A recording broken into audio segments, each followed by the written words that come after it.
on. We have to keep working together. We have to keep working together. The tides are turning. They are feeling our boycotts. They are hearing our voices. Officials are resigning. Reporters are speaking up.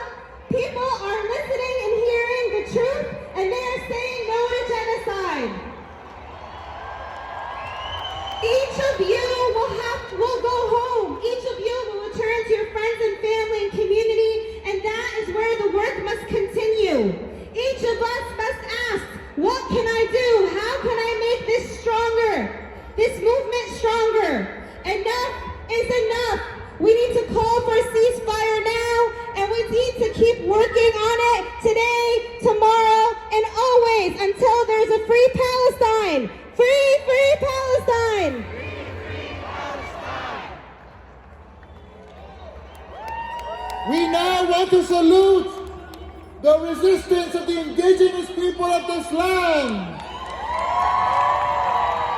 We welcome to the stage our dear sister, Crystal Tubals of Honor the Earth.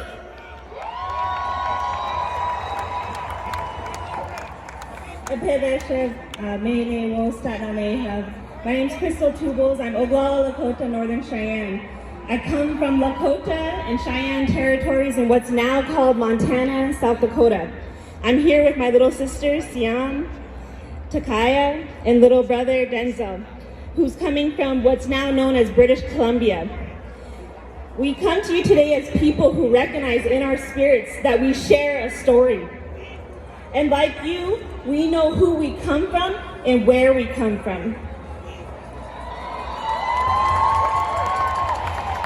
We were blessed to be raised in our communities with our traditional teachings and on our lands. And because of that, we know that we are relatives in so many beautiful ways. Our journeys connected us with the Palestinian struggle years ago when our leaders from the American Indian movement met with the leaders of the PLO. Palestinians showed up.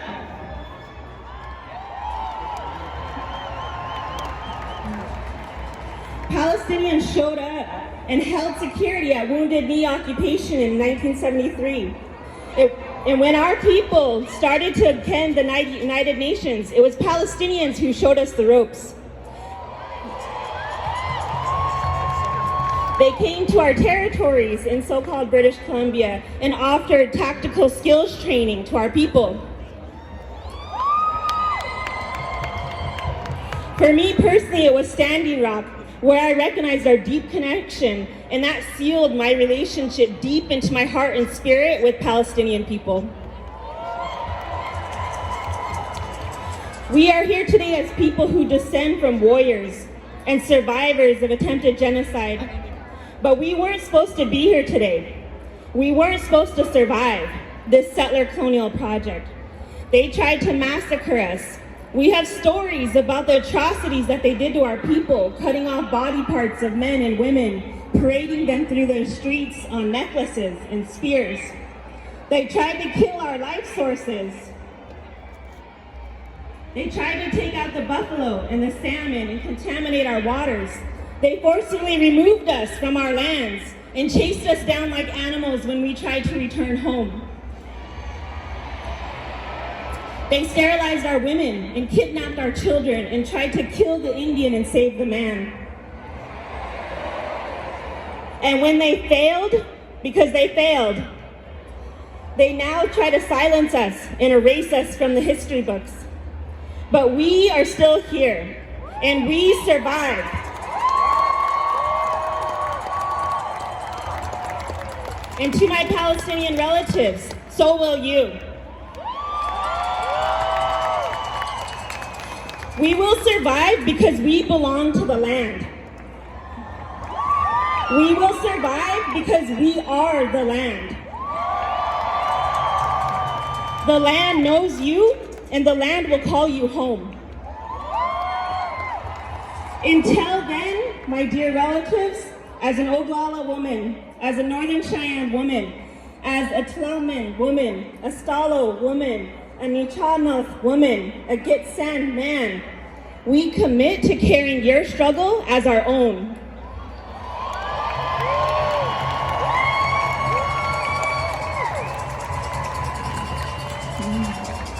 We are stronger together, and there is nothing our oppressors can do that will ever sever that relationship. And to our relatives still in Palestine, we know that you will never stop fighting, and we will never stop fighting next to you.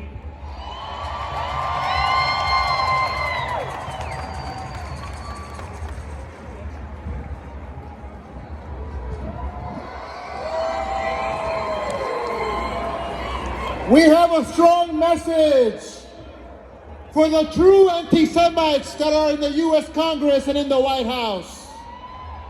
We are the true friends of the Jewish people. But we are enemies of Zionism. We are enemies of genocide. That's why we invite, on this holy day of the Sabbath, we invite our friends, our brothers from Neturei Karta.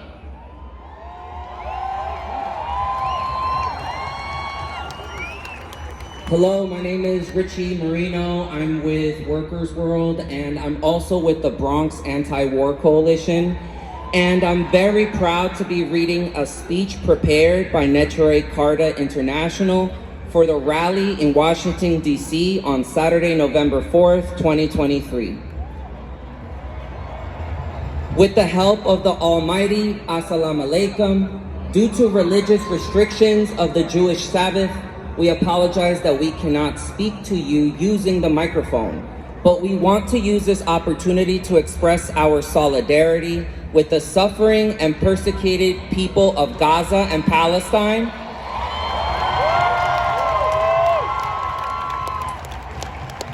We are here today representing the Jewish religion and religious Jewish communities true to their religion worldwide.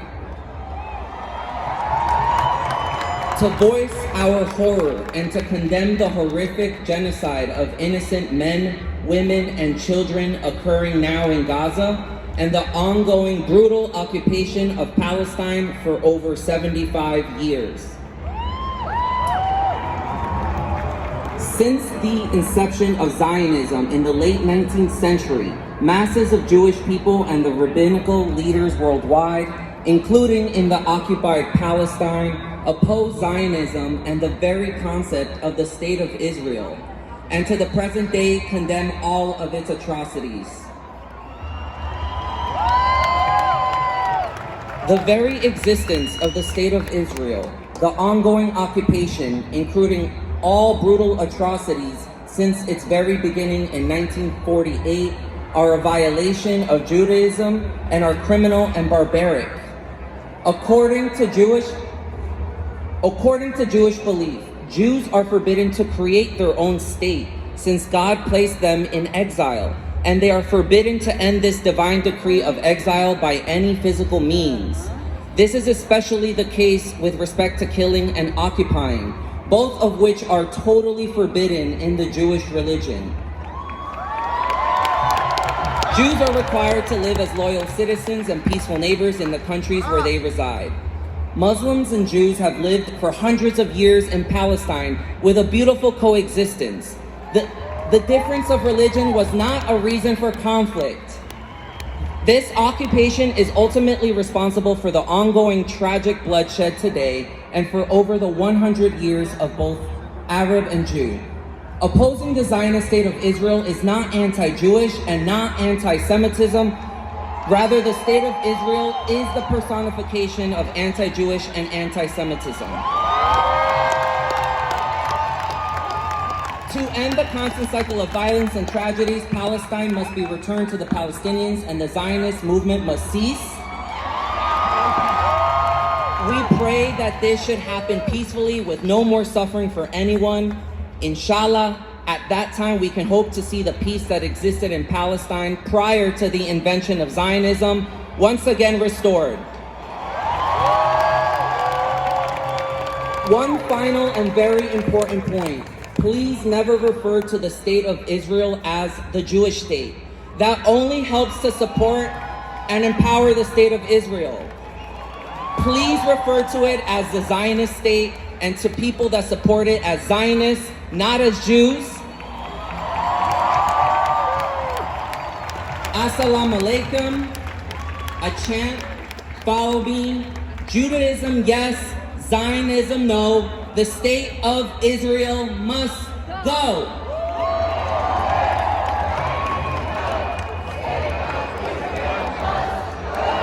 Viva, viva Palestina! Thank you.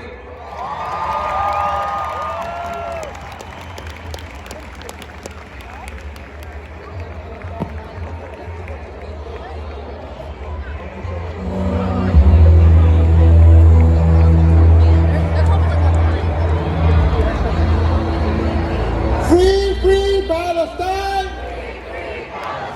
Free, free Palestine! From the river to the sea! Palestine will be free! From the river to the sea! Palestine will be free!